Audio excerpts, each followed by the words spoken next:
unofficial visit by European lawmakers had a purpose. It was supposed to display normalcy in the Kashmir Valley. But from the moment it was announced, the entire affair snowballed into an epic blunder. New Delhi shot itself in the foot again.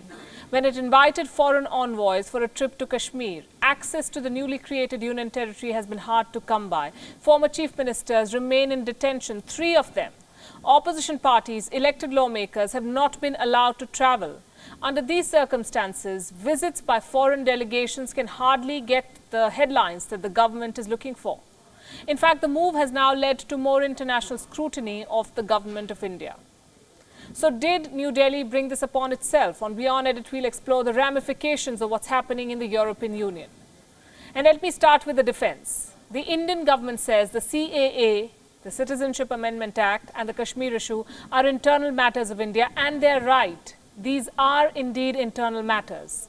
These moves were approved by the Indian government. They were passed by the elected lawmakers in the Indian Parliament, and any scrutiny of this law will be done by Indian institutions. The Supreme Court is already hearing petitions against the CAA. Even the Kashmir move has been legally challenged. And that's where it should be challenged, if at all. Then what was the need to organize such visits? New Delhi's hurried moves to showcase normalcy in the valley were a bad idea for 2 reasons. First, they did not settle the concerns of the international community. Less than 24 hours after the American ambassador visited Kashmir, the US State Department slammed India for the communication blackout in Kashmir.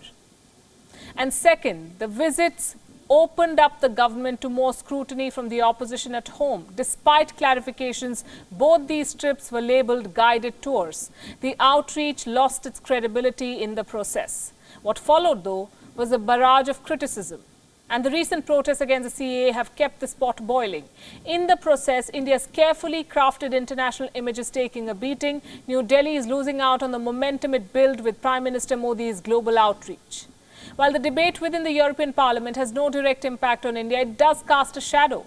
Such events set the tone for India's engagements in Europe, especially for the India-EU summit in March. The constant attempts to seek external validation is a case of misplaced priorities. The government vilifies the Western press for headlines like the one we saw in The Economist recently.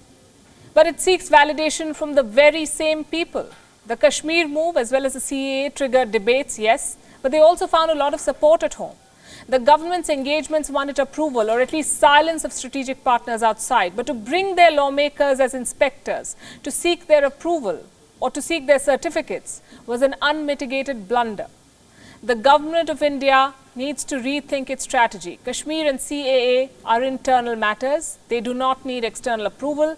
If the government feels the need to impress someone, it should start with Indians, including the Indians who oppose its decisions.